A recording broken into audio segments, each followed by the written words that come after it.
देखिए कल की क्लास में हम लोग शुरू किए थे क्या, introduction of Python programming language. ठीक है, तो हमने सबसे पहले क्या देखा, डेफिनेशन ऑफ पाइथन या व्हाट इज पाइथन, हमने कल ये देखा। या what is Python, what is Python. आपको याद है पाइथन की डेफिनेशन? पाइथन इज नंबर 1, बोलो, हाई लेवल, बहुत अच्छे। फिर object oriented, right. Dynamically type, dynamically typed interpreted programming language, interpreted programming language, right है इतना। तो हमने ये पढ़ लिया पाइथन के 4 फीचर्स, मैंने आपको डिफरेंसेस भी बता दिया था, ठीक है ना। अच्छा, दूसरी बात हमने कल पढ़ा था कॉन्स्टेंट्स किसको बोलते हैं और वेरिएबल्स किसको कहते हैं, है ना। कॉन्स्टेंट्स आर वैल्यूज, फिगर्स, है, which are use to represent, ठीक है, यूज टू रिप्रेजेंट ऑब्जेक्ट्स और एंटिटीज, ठीक है। Values, figures which are use to represent objects और एंटिटीज, ठीक है। दीज आर, ऐसा बोलेंगे यहाँ, फिक्स्ड वैल्यूज, फिक्स्ड वैल्यूज, ठीक है। कॉन्स्टेंट्स की टाइप भी है ना, इंटीजर कांस्टेंट और फ्लोट कांस्टेंट और कॉम्प्लेक्स कांस्टेंट, इनको क्या बोलते हैं हम लोग, न्यूमेरिक कांस्टेंट्स कहते हैं। पाइथन की डेटा टाइप में, डेटा टाइप में पहला टाइप क्या होता है, न्यूमेरिक। तो न्यूमेरिक में कितने टाइप हैं, इंटीजर, फ्लोट और कॉम्प्लेक्स। दूसरा, दूसरा कौन सा था, कैरेक्टर टाइप। कैरेक्टर में कौन सी टाइप आती है, स्ट्रिंग। उसके बाद कौन सी टाइप आती है, बूलियन। बूलियन में कौन कौन से होते हैं, ट्रू और फॉल्स। तो ये डिफरेंट टाइप ऑफ कॉन्स्टेंट्स हैं, ठीक है। Constants are stored into variables, तो names of memory locations, names of memory locations where constants are stored are called as variables, ठीक है। वेरिएबल्स क्या है, कंटेनर्स के जैसा, variables are like containers. There are certain rules for creating variables, आपको कल बताया था वेरिएबल्स बनाने के कुछ रूल्स है।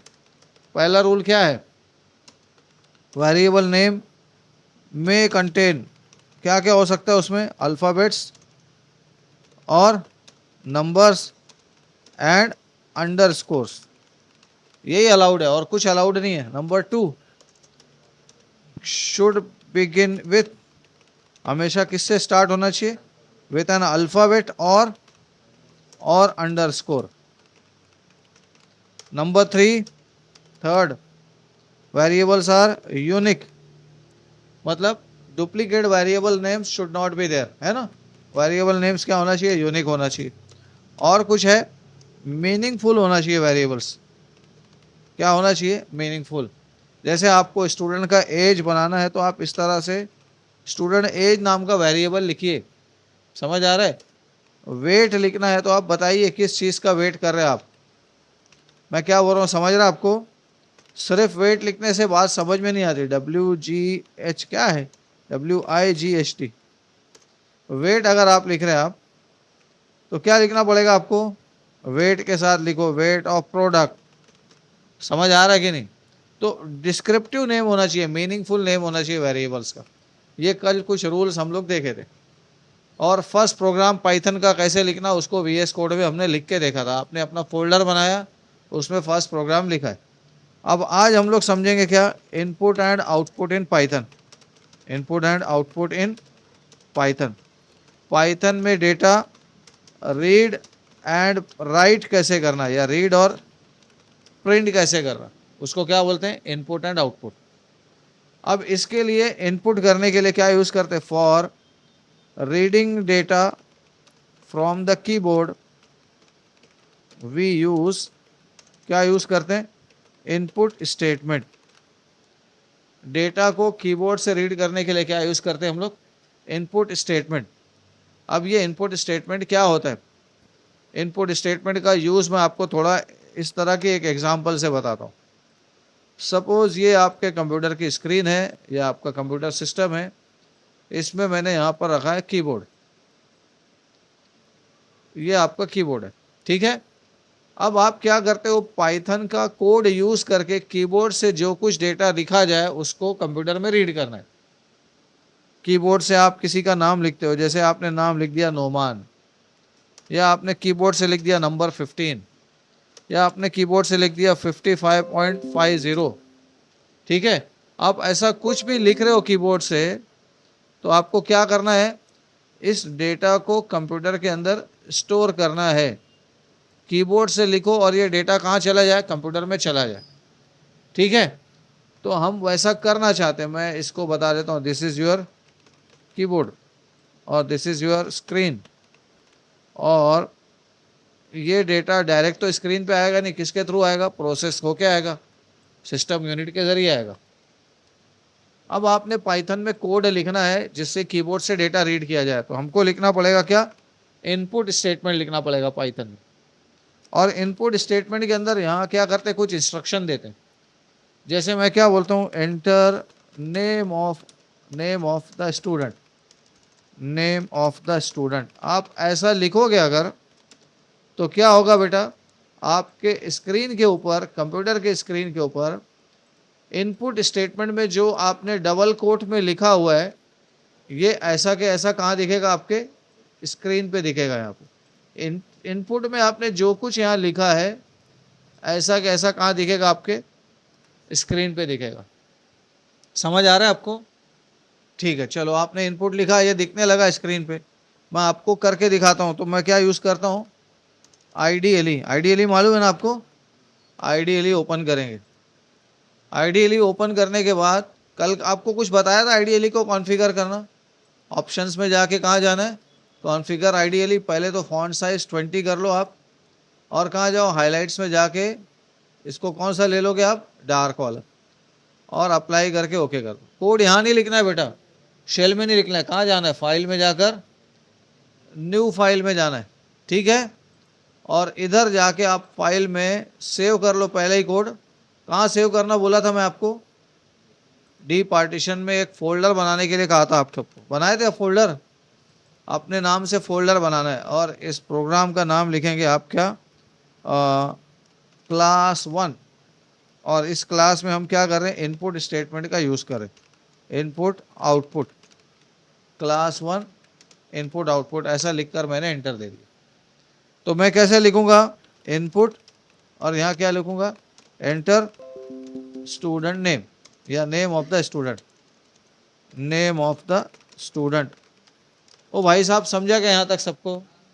आपने ये कोड लिखा है यहाँ पे, लेकिन बेटा एक मसला है, जब तुम नाम लिखोगे ना स्टूडेंट का, तो कोई भी चीज़ देखो, किसी का नाम हो गया, एज हो गई, कोई भी value, any value must be stored in a variable. कोई भी वैल्यू किस में से होना चाहिए, कोई वेरिएबल में। तो ये नाम है ना, हम किसी वेरिएबल में स्टोर करेंगे। तो इनपुट जो भी लेकर आएगा उसको एक वेरिएबल में स्टोर करेगा। तो इधर लेफ्ट साइड में हमको वेरिएबल नेम लिखना पड़ेगा। मैंने वेरिएबल नेम बना दिया क्या, student underscore name equal to, समझे आप? तो स्क्रीन पर ये लिखा आएगा, enter name of the student, और जो नाम लिखेंगे हम वो किस में से हो जाएगा, स्टूडेंट नेम में। तो आपने इधर देखो, यहाँ पर एक बात समझ लेना है, इनपुट के साथ में आपने क्या करना है, इधर एक क्या लेना है, एक वेरिएबल का नाम लेना है। वेरिएबल का नाम क्या है, स्टूडेंट अंडरस्कोर नेम, और आगे क्या लगा रहेगा बेटा, इक्वल टू लगा रहेगा। ये सबको सिंटैक्स समझ रहेगा यहाँ तक? तो ये क्या आपका वेरिएबल का नेम है। स्क्रीन के ऊपर ये नहीं दिखेगा, स्क्रीन पे क्या दिखेगा, enter name of the student दिखेगा। देखो मैं करके दिखा रहा हूँ अभी आपको, ये अभी मैंने सेव कर दिया आईडीएलई, और रन करने के लिए कहाँ जाओगे आप, रन में, रन मॉड्यूल। देखो तो स्क्रीन पे क्या लिखा रहा है, enter name of the student, है ना।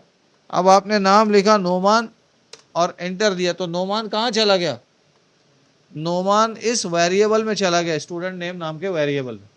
समझ में आ रहा है, कहाँ चला गया, इस वेरिएबल में चला गया। अब बेटा वो वेरिएबल है कहाँ, मैंने आपको पहले ही बताया था, वेरिएबल क्या होता है, नेम ऑफ वेरिएबल्स का क्या होता है, name of memory location where constants are stored, ऐसे ही कहा था ना मैंने। तो होता क्या है बेटा, एक काम और होता है, आपके कंप्यूटर सिस्टम में क्या बनती है, एक मेमोरी बनती है, रैम होती है ना। तो कंप्यूटर सिस्टम में रैम के अंदर क्या होता है, एक डब्बा बन जाता है, एक ब्लॉक बन जाता है। तो ये आपकी मेमोरी है, यहाँ पर एक ब्लॉक बन गया और उस ब्लॉक का नाम क्या है, स्टूडेंट अंडरस्कोर नेम।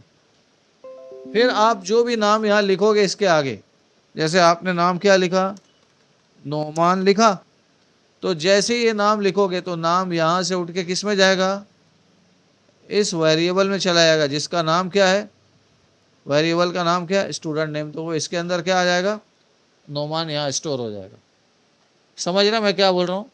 अभी देखो मैं यहाँ पर स्क्रीन पे रन किया कोड, रन करते ही मैंने यहाँ नाम लिखा नोमान, एंटर देते ही क्या हुआ बेटा, ये नाम यहाँ से किस में चला गया, ये वेरिएबल में आ गया, यानी नाम यहाँ से आ गया किस में, इधर। तो ये नोमान जो वहाँ लिखा था कीबोर्ड से आपने, वो रीड होके किस में आ गया, रीड हो गया, अब कीबोर्ड से किस में आ गया, वेरिएबल मेमोरी में आ गया, डाटा में आ गया। समझ में आ रहा कि नहीं। अच्छा मैं एक और चीज़ पूछता हूँ कि चलो ठीक है यार, नाम पूछ लिया आपने स्टूडेंट का, अब देखना चाहते हैं आप क्या स्टूडेंट के नाम के अलावा, सपोज यहाँ नोमान आ गया, अब मैं पूछना चाहता हूँ उससे कि स्टूडेंट का क्या लिखो, आप रोल नंबर भी लिखो, क्या लिखो, रोल नंबर भी लिखो। तो मैं क्या करता हूँ, यहाँ एक और वेरिएबल बना लेता हूँ। देखो ज़रा, क्या वेरिएबल ले लिया, रोल अंडरस्कोर नंबर, है ना, इक्वल टू, फिर क्या लिखा, इनपुट, फिर एंटर क्या करेंगे बेटा, एंटर रोल नंबर। समझ में आया क्या। अब देखो रन किया मैं तो दोनों एक साथ पूछ रहा है क्या, नहीं, पहले नाम लिखा आपने नोमान, फिर एंटर किया तो पूछ रहे रोल नंबर, है ना। अब रोल नंबर लिख दिया मैंने 11 जैसे, हो गया एंटर, दो चीज़ें रीड हो गई। मतलब अब क्या हो गया होगा बोलो ज़रा, मेमोरी में एक और कंटेनर बन गया है ना। इस दूसरे कंटेनर का नाम क्या है बेटा, रोल नंबर नाम है इसका। सबको क्लियर हो रहा। तो अब दूसरा स्टेटमेंट क्या हुआ, दूसरा स्टेटमेंट ये हुआ, इनपुट एंटर रोल नंबर, ठीक है। और ये रोल नंबर किधर गया बेटा, रोल नंबर नाम के वेरिएबल में गया। तो मैंने यहाँ roll underscore number is equal to, तो जब आपने रोल नंबर लिख दिया तो रोल नंबर आ जाएगा किधर, रोल नंबर स्क्रीन पे दिखेगा, एंटर रोल नंबर यहाँ पे ऐसा। 2 मिनट, मैं एक एक चीज़ आपको इसलिए समझा रहा हूँ ताकि आपको इनपुट आउटपुट का मकसद समझ आ जाए। तो आपने रोल नंबर लिख दिया सपोज 11 यहाँ पर, ठीक है। तो यही 11 किधर आ जाएगा, वेरिएबल इसमें, ठीक है ना। समझ रहा है सबको। आखिरी चीज़ एक और कर लेते हैं यहाँ पे, मैं फिर पूछता हूँ कि यार भाई साहब आप क्या लिखो, इसमें जाकर मैंने लिखा percent is equal to input, क्या करेंगे इनपुट करने के बाद एंटर परसेंटेज, ठीक है ना, एंटर परसेंटेज। तो जब स्टूडेंट ने परसेंटेज लिखा तो परसेंटेज भी किस में आना चाहिए, परसेंट नाम के वेरिएबल में आना चाहिए, ठीक है। ये 3 हो गया। मैं अभी इसको कंटेनर जैसे बना देता हूँ, आपको समझ में आ जाएगा कि ये हो गया परसेंट नाम का वेरिएबल। और जो भी परसेंटेज आप लिखोगे, इसको मैं एज इट इज़ ऐसा कॉपी कर लेता हूँ, यहाँ से इधर पेस्ट कर लेता ताकि आपको समझाने में आसानी रहे, ठीक है। तो यहाँ पर आपका आ गया क्या, एंटर परसेंटेज, स्क्रीन पे आ गया, आपने लिख दिया परसेंटेज। सपोज किसी ने टाइप कर दिया 67.50, तो ये आ जाएगा 67.50, ठीक है। हमको देखो इनपुट के अंदर जो मैसेज लिख रहे हैं वो स्क्रीन पे दिखता है, बाकी हम ये कीबोर्ड से लिख के एंटर देते तो कहाँ आता है, वेरिएबल्स में आ जाते हैं सारी चीज़ें, ठीक है ना। अब अगला काम, सबको समझ में आ रहा है, मैं बोल रहा हूँ मेमोरी में जा रहा है, सेव हो जा रहा है, लेकिन इसका प्रूफ क्या है कि सब मेमोरी में चला गया। जैसे मैंने नेम ले लिया फॉर एग्जांपल अब्दुल्ला, उसके बाद रोल नंबर लिख दिया मैंने 19 और परसेंटेज लिख दिया 68.50, एंटर दिया, लेकिन वो सब सेव तो हुआ मेमोरी में, लेकिन इसका प्रूफ क्या है कि वो मेमोरी में है। मैं एक काम करता हूँ, मैं ऐसा करता हूँ, इनको मेमोरी से निकाल के यहाँ स्क्रीन पे दिखा देता हूँ, तो यकीन हो जाएगा ना है मेमोरी में, वो है कि नहीं। इनपुट करना समझ आया क्या, कीबोर्ड से मेमोरी में डाल दिया, कंप्यूटर में चला गया। अब मेमोरी से इसको दोबारा कहाँ लाना है, स्क्रीन पे लाना है, यानी क्या करना है, आउटपुट करना है। तो अब आउटपुट करने के लिए बेटा मैं क्या यूज़ करूँगा, स्टेटमेंट, प्रिंट स्टेटमेंट यूज़ करेंगे। प्रिंट में यहाँ जो कुछ लिखते हैं हम लोग वो स्क्रीन पे जाता है, प्रिंट में अगर डबल कोट में कुछ लिख दिया तो एज इट इज चला जाएगा स्क्रीन पे, लेकिन मैं यहाँ डबल कोट में नहीं लिखता हूँ, मैं यहाँ जाके लिख देता हूँ वेरिएबल का नाम। क्या वेरिएबल का नाम है? Student name. तो स्टूडेंट नेम में जो रखा है वो दिखा देगा। फिर प्रिंट किया रोल नंबर, तो रोल नंबर में जो वो दिखा देगा। फिर प्रिंट किया परसेंट, तो परसेंट में जो है वो दिखा देगा। यानी एक एक वैल्यू, रोल स्टूडेंट का नाम यहाँ दिखेगा, रोल नंबर यहाँ दिखेगा और परसेंटेज भी स्क्रीन पे दिखेगा। वेरिएबल से डेटा उठा के स्क्रीन पे दिखाना है तो क्या यूज़ करते? Print statement. देखो मैं वही करने वाला हूँ। प्रिंट क्या करूँ मैं?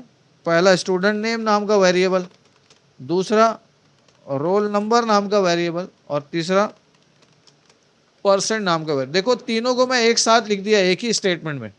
समझ रहे आपको? सबको क्या किया? ब्रेक, बीच में सेपरेशन करने के लिए कॉमा लगा दिया। ठीक हो गया? रन करते हैं हम लोग। मैंने नेम लिख दिया for example Abdul Rahman, roll number लिख दिया मैंने 1 और परसेंटेज लिख दिया 69.50।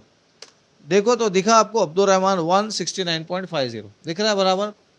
तो आपने जो इनपुट किया वो आया ना बराबर, तो दूसरा आया कुछ नहीं, हमने जो इनपुट किया वही आउटपुट में आ गया। अब यहाँ जो प्रिंट स्टेटमेंट है उसमें हम कुछ चेंज करते हैं। क्या चेंज करता हूँ मैं? ध्यान से देखो, मैं यहाँ जाके लिखा separate is equal to slash N. यानी हर एक नाम या हर एक वेरिएबल को सेपरेट करने के लिए किसका इस्तेमाल करो? Slash N. मतलब क्या? New line. जैसे अभी रन किया मैंने यहाँ लिख दिया फॉर एग्जांपल अली और रोल नंबर लिख दिया 2 और परसेंटेज लिख दिया मैंने 85.50। 85.50। देखो तो क्या हुआ? अली आया, उसके नीचे 2 आया, उसके नीचे आया। ऐसा क्यों हो गया बेटा? क्योंकि यहाँ क्या लगा दिया मैंने? स्लैश एन लगा दी। मैं बोलता हूँ ठीक है, स्लैश एन की बजाय स्लैश टी कर देंगे। स्लैश टी का मतलब होता है हॉरिजॉन्टल स्पेस, टैब। टैब समझता है? कीबोर्ड पे टैब की रहती है, तो टैब का काम क्या? हॉरिजॉन्टल स्पेस देना। जैसे मैंने लिख दिया जैद, उसके बाद रोल नंबर लिख दिया 85 और परसेंटेज लिख दिया 65.50।